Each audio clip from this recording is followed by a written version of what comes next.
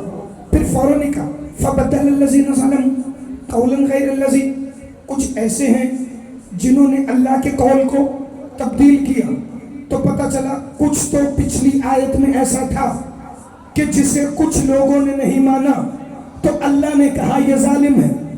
جب میں نے پڑھی نا ان آیات کی تفسیر معصوم تو تفسیر البرہان نے میرے 5ویں امام کا فرمان لکھا اور نے کہا وہ باب حتہ جہاں موسیٰ کی قوم نے سجدہ کرنا تھا وہ دروازہ لکڑی کا دروازہ تھا اور اللہ نے ہمیں مثال باب حتہ کہا، لیکن یہ نہ سمجھنا کہ اس لکڑی کے دروازے پر ہمارا حصہ نہیں تھا، وہاں میرے نانا محمد اور میرے بابا علی کی شبیہات لگی ہوئی تھی، جہاں اللہ نے قوم موسیٰ کو کہا کہ یہاں سجدہ کرو اور منہ سے کہو حتہ، تو کہا مانا، پھر اللہ نے یہ کیوں کہا فَبَدَّلَ الَّذِينَ ظَلَمُوا قَوْلًا غَيْرَ الَّذِي، وہ بڑے ظالم ہیں کہ جنہوں نے اللہ کے قول کو بدلا۔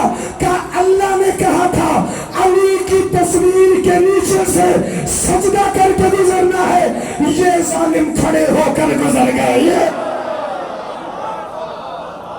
آپ جی بھائی سدا سلامت رہے، ہمیشہ زندہ باد رہے، یہ کھڑے ہو کر گزر گئے تو اللہ نے کہا یہ ظالم ہے نا، جن کی توجہ ابھی بھی نہیں ہوئی، یہ ظالم ہے جو علی مولا کی ایک شبیہ کو سجدے کا انکار کر کے کھڑا ہو کے گزر جائے تو اللہ کہے یہ ظالم ہے جو میرے قول کو بدل رہا ہے نا۔ بڑی توجہ بھائی، پھر یہی مضمون سورہ مائدہ کی 21 سے 26 آیات تک ہے، وقت مختصر ہے باقی گفتگو کل، مگر ایک جملے میں خلاصہ سن لیجئے گا۔ اللہ نے جب قوم موسیٰ کو کہا کہ وہاں جانا ہے اس مقام پر اور وہاں کرنا ہے سجدہ، تو سورہ مائدہ میں لکھا ہے وہ جگہ عام جگہ نہیں تھی، موسیٰ نے بلا کر کہا وہاں جانا اللہ نے تمہارے لیے لکھ دیا ہے، تم سب وہاں جاؤ گے۔ تو موسیٰ کی قوم نے کہا ان فیہا جبارین، یہاں ایک ظالم قوم رہتی ہے، جب تک ہم یہاں ہیں اس جگہ داخل نہیں ہو سکتے، چونکہ یہ جو جبارین کی قوم ہے ہمیں ان سے خوف آتا ہے، موسیٰ تم لڑو، تمہارا خدا لڑے۔ تو کہا 2 آدمیوں کے علاوہ کسی نے موسیٰ کا ساتھ نہیں دیا، ایک یوشع بن نون، ایک کالب بن یافنہ، ایک موسیٰ کا بھائی ہارون۔ اور موسیٰ بار بار کہہ رہے تھے میرا اختیار صرف اپنے اور اپنے بھائی پر ہے، باقی سارے اپنی مرضی کر لو۔ تو جناب ہارون کے بیٹے شبر، شبیر اور مبشر، کالب بن یافنہ اور یوشع بن نون اور یوشع بن نون کے 2 بیٹے، یہ سب سے پہلے اس خطے میں داخل ہوئے۔ انہوں نے سب سے پہلے باب حتہ پہ سجدہ کیا، کیونکہ باب حتہ پر صرف موسیٰ کی قوم نے سجدہ نہیں کرنا تھا، وہاں موسیٰ اور ہارون نے بھی پہلے سجدہ کر کے دکھانا تھا کہ وہ کون سی دھرتی تھی کہ جہاں پر داخل ہونا قوم موسیٰ پر واجب قرار دیا تھا اور وہاں وہ داخل نہیں ہو رہے تھے، وہاں ہی تو باب حتہ تھا جہاں پر سجدہ کرنا تھا۔ معصوم فرماتے ہیں جس بستی میں داخل ہو کر باب حتہ پر سجدہ کرنا تھا وہ بستی اریحا ہے، اور بستی اریحا ہی وہ جگہ ہے جہاں آج علی کی بیٹی کا حرم ہے۔ آج سدا سلامت رہے، ہمیشہ زندہ باد رہے، سدا آباد رہے۔ جہاں شام میں آج زینبیہ کی بستی ہے، یہی وہ بستی ہے اریحا تھی جہاں پر انہوں نے داخل ہونا تھا۔ تو کہا اچھا جب یہ یہاں پر داخل نہیں ہوئے تو پھر کیا ہوا؟ کہا پھر اللہ نے کہا جو یہاں داخل نہیں ہو رہا میں 40 سال ان پر ملک شام کی سرزمین کو حرام کر دوں گا. کیا کروں گا؟ 40 سال. سورہ مائدہ میں لکھا ہے 40 سنہ. میں نے 40 سال تک موسیٰ کی قوم پر پھر اس سرزمین کو حرام کر دیا. میں نے انہیں کہا چلو واپس مصر کی طرف. وہ 4 لاکھ سے زیادہ لوگ تھے جنہوں نے شام میں آ کر باب حدہ کے سجدے کا انکار کیا. تو اللہ نے کہا اب تمہیں سزا دوں گا. 40 سال ہوتا کیا تھا؟ یہ دن کو سفر کرتے تھے, رات کو اللہ زمین کو گھما دیتا تھا, پھر وہیں پر آ جاتے تھے جہاں صبح سے سفر شروع کیا. چونکہ ولایت علی کے ایک سجدے کے منکر ہو گئے تھے, ایک شبیہ علی کو سجدہ نہیں کر رہے تھے, تو اللہ نے فرمایا میں کم از کم 5 تفسیریں سامنے آنکھوں کے ہوا میں کھول کر ایک ایک لفظ پڑھوں, پھر بھی قیمت ادا نہیں ہو سکتی. پھر جب رات کے وقت سفر شروع کرتے تھے تو اللہ زمین کو صبح گھما دیتا تھا, صبح پھر وہیں پہ ہوتے تھے. ان کے جوتے زمین سے چپک جاتے تھے, ان کے لباس خشک ہو کے بدن کے ساتھ مارے پیاس کے ان کی جان نکلتی تھی کہ انہوں نے موسیٰ کو پکارنا شروع کیا, موسیٰ ہمیں اللہ سے معافی لے دے. فکر فضائل کے آخری اور پورے گھنٹے کے نچوڑ پیش کرنے لگا ہوں. اہل بیت باب توحید نبوت وہ خود تک آنے نہیں دیتا جب تک ان دروازوں سے نہ آئے کہ جہاں تک آنے کا حکم ہے. جب 40 سال گزرنے لگے اور مارے پیاس کے ان کی ہلاکت ہونے لگی, کبھی زندہ کبھی مردہ, انہیں اپنی حالت کا پتہ ہی نہیں تھا کہ یہ وقت کیسے گزر رہا ہے, یہ سال کیسے گزر رہے ہیں, یہ زمین کیسے گھوم رہی ہے.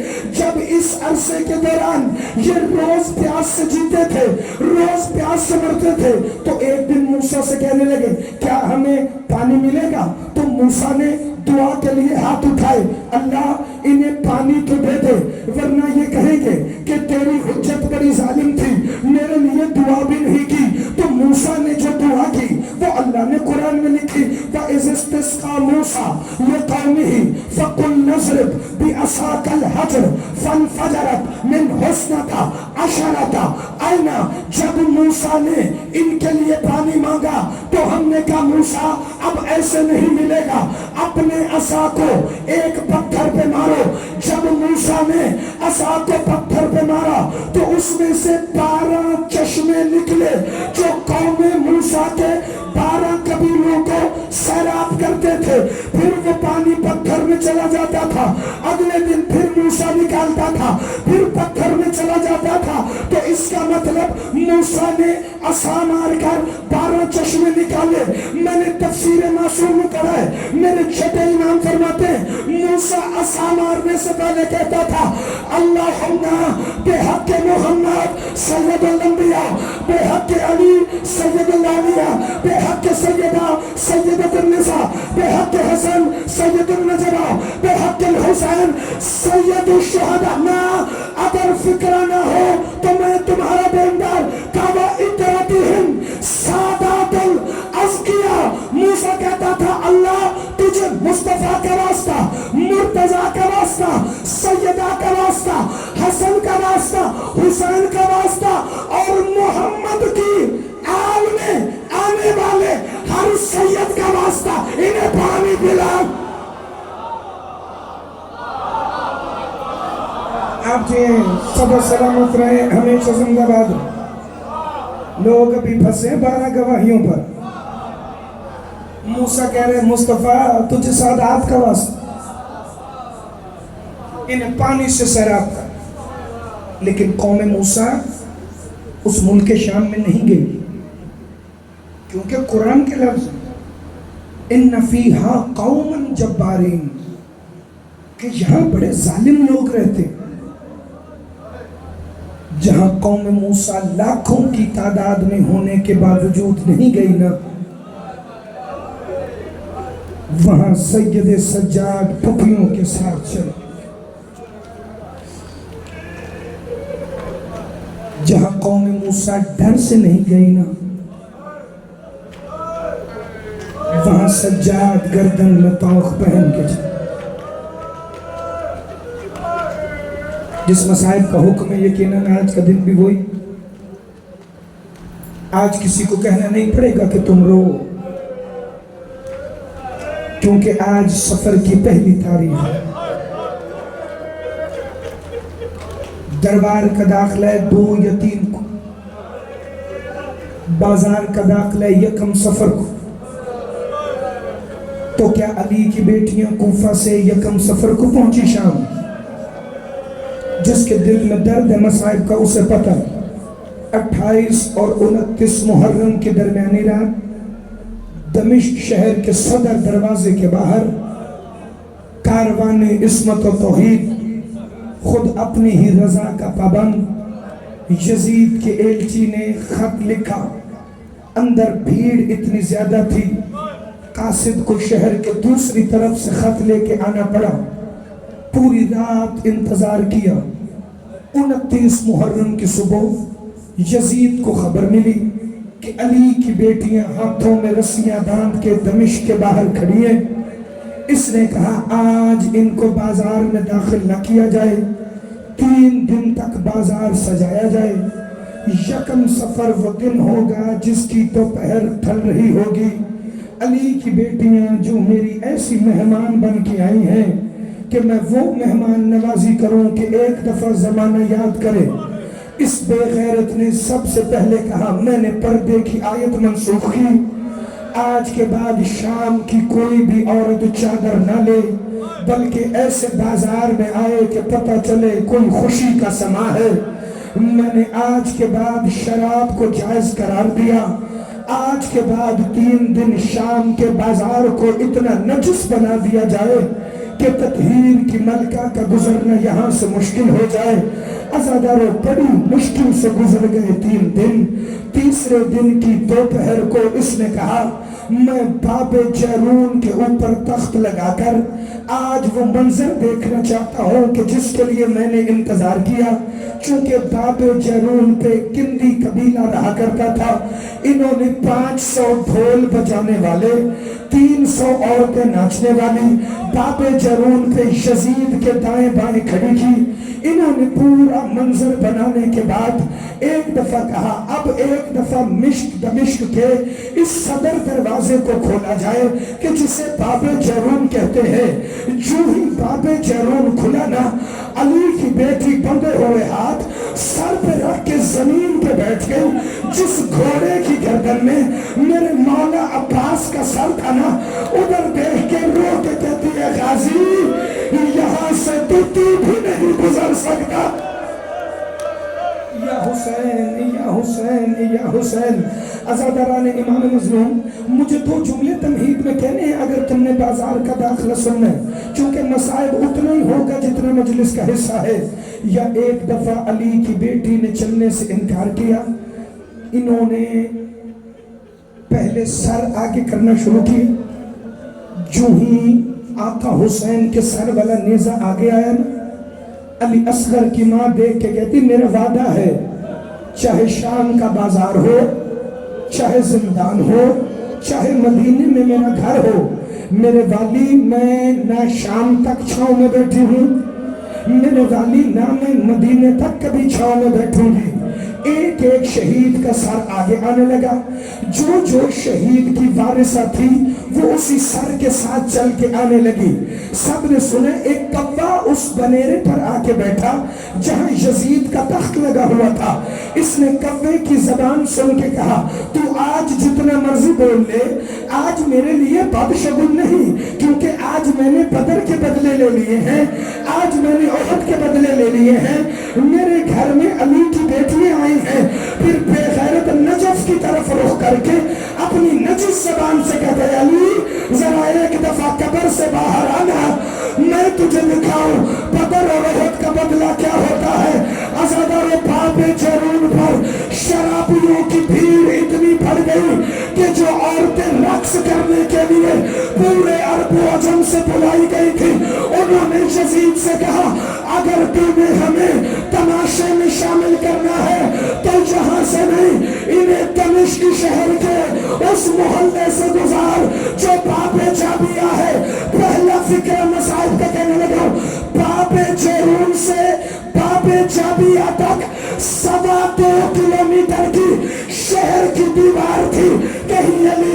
میری بیٹی کے سر کا لہو، کہیں حسین کی معصومہ کے کانوں کا لہو، کہیں سجاد کی گردن کا لہو، رو کے کہتی تھی اللہ ہم محمد کی نواسیاں، حسین یا حسین یا حسین۔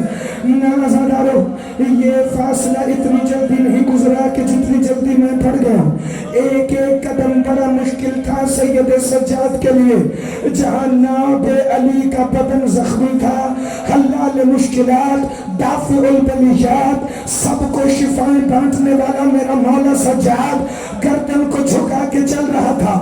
ایک شامی نے تانا دے کے کہا سجاد سجاد تمہارے دادا علی نے تو خیبر اکھاڑا تھا، تم کہتے ہو کہ تم بھی علی ہو، یہ پاؤں کی وجہ سے تمہاری گردن جھک کیوں گئی؟ پاؤں والی گردن میرے مولا سجاد نے اٹھائی اور خون رو کے فرمایا یہ وزن کی وجہ سے نہیں جھکی، یہ ان کی وجہ سے جھکی ہے جن کے سروں سے چادریں نوک نیزہ سے چھین لی گئی ہیں۔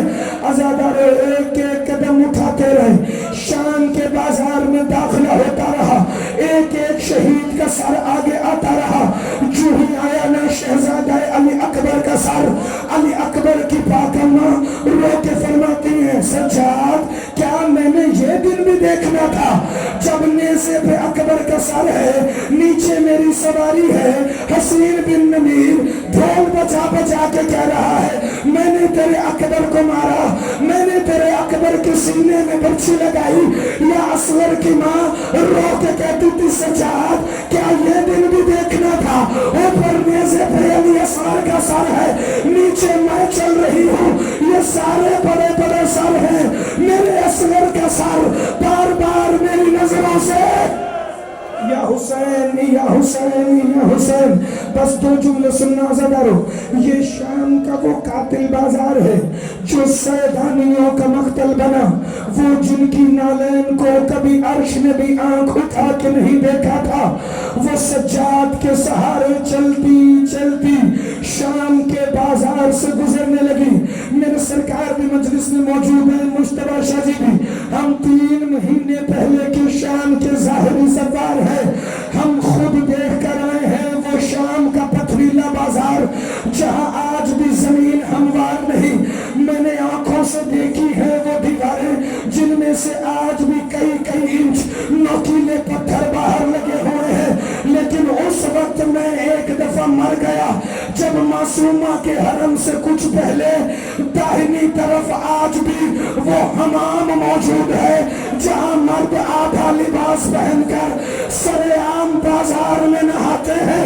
اتنے نجس ماحول میں سجاد رو کے کہتا تھا کوئی جاننے والا مجھے نظر نہ آئے۔ یا حسین یا حسین، سارے ایک دفعہ میرے ساتھ کرسے میں شامل ہو جانا۔ عزادارو شام کے بازار سے گزرتے ہو، وہاں بھائی گزر، چونکہ یہ دن روز نہیں آتے رونے کے، میں ایک فکر ہونے لگا۔ وہاں دور کھڑی تھی ایک مستور، اس کا نام ہے حمیدہ، اس کے ساتھ 3.5 سال کی بیٹی تھی۔ اس نے جو ہی دیکھا نا اسیروں کا قافلہ ہے، آگے آگے ایک قیدی گردن جھکا کے چلتا ہے، جس کی گردن کا لہو اس کی پنڈلیوں سے بھی جاری ہے، اس کا ہاتھ ایک 4 سال کی معصومہ کے کندھے پر ہے جو بار بار کہتی ہے سجاد حوصلہ سجاد حوصلہ میں تیرے ساتھ ہوں نا۔ وہ بار بار رو کے پوچھتا تھا حوصلہ تو میں دوں، میری شہزادی آپ مجھے حوصلہ کیوں دیتی ہیں؟ وہ رو کے کہتی تھی اگر مجھے کچھ ہو گیا نا تو بازار میں میری قبر بنا لے گا، لیکن سجاد اگر تجھے کچھ ہو گیا تو ہم ساری مستورات مل کر بھی تجھے بازار میں نہیں دفنا سکیں گی۔ عزادار حمیدہ نے اپنی بیٹی کو کہا ذرا جا کر ان قیدیوں سے دعا تو کرواؤ، چونکہ اللہ قیدیوں کی دعائیں بڑی قبول کرتا ہے۔ یا ایک دفعہ حمیدہ کی بیٹی آئی، معصومہ کے پاس آ کے کہتی چھوٹی قیدی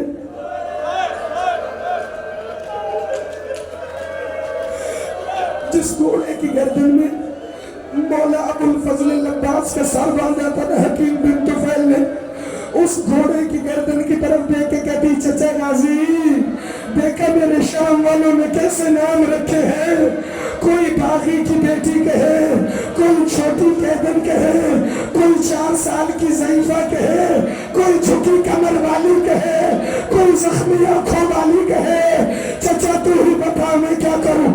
حمیدہ کی بیٹی کہتی ہے نہ اسیرہ تو گھبرانا، میں صرف دعا کرنے آئی ہوں، اسیرہ میں تجھے پتھر مارنے نہیں آئی۔ میری ماں حمیدہ نے میری ایسی تربیت نہیں کی کہ میں کسی بے کس کو، کسی مجبور کو پتھر ماروں۔ کا خبردار، ہم مجبور نہیں ہیں، ہم کائنات کے مختار ہیں۔ یہ جو اونٹ کی پشت پہ معصمہ بیٹھی ہے نا، شریکت الحسین، ہم ان کی اجازت کے بغیر کلام نہیں کرتے۔ آؤ ذرا میرے ساتھ شام کے بازار میں ایک منظر پر ہم مل کے اس رقم سفر کو رولیں جس دن علی کی بیٹیاں اپنے حقیقی مقتل میں داخل ہو گئی، جہاں 120 دفعہ مٹی پر بیٹھ کر اور کی ماں نے کہا تھا بھائی قرآن پڑھنا، پتھروں کی بارش بڑی تیز ہو گئی ہے۔ حمیدہ کی بیٹی دوڑتی ہوئی آئی، اماں اماں، وہ چھوٹی اسیرہ کہہ رہی ہے کہ وہ جو اونٹ کی پشت میں مستور ہے نا، جس کے سر کا لہو اس کے چہرے پر ہے، اماں اس کی اجازت کے بغیر وہ دعا نہیں کرے گی۔ حمیدہ آئی، شہزادی کے اونٹ کے قریب ہاتھ باندھ کے کہتی السلام علیکہ ایھا الاسیرہ ایھا المجروحہ ایھا المظلومہ ایھا الغریبہ۔ اندر پردے سے آواز آئی، بولو حمیدہ کیا دعا ہے؟ حمیدہ نے اپنا نام سنا، زمین پیروں سے نکل گئی، کیونکہ اس نے کئی مہینے کوفہ میں علی کی بیٹی سے قرآن پڑھا تھا، اسی لہجے میں۔ جب شام کے شرابیوں کے مجمع میں حمیدہ کا نام آیا، رو کے کہتی ہے بی بی دعا کر، جیسے آپ اجڑی ہیں ویسے کوئی نہ اجڑے۔ علی کی بیٹی رو کے کہتی اللہ جیسے میں اجڑی ہوں، حسین کے کسی ماتمی کی مستورات ایسے نہ اجڑے۔ کا دوسری دعا یہ ہے جیسے یہ معصومہ یتیم ہوئی ہے، میری بچی کبھی یتیم نہ ہو۔ کا معصومہ ہاتھ اٹھاؤ، معصومہ نے ہاتھ اٹھائے۔ حمیدہ کی بیٹی کہتی اماں دیکھ، یہ پتہ نہیں گھوڑے کی گردن میں جو سر ہے وہ اس بچی کا کیا لگتا ہے، یہ بار بار وہاں دیکھتی ہے۔ معصومہ کہتی ہے جیسے میں یتیم ہوں، حمیدہ تیری بیٹی کبھی یتیم نہ ہو۔ یہ کہہ کے حمیدہ جانے لگی۔ علی کی بیٹی نے آواز دی تیسری دعا نہیں منگواؤ گی؟ کا کون سی دعا؟ کا بی بی دعا کرے، اللہ کرے آپ وہ نہ ہو جو میں سوچ رہی ہوں، یا زخمی چہرے سے بالوں کا پردہ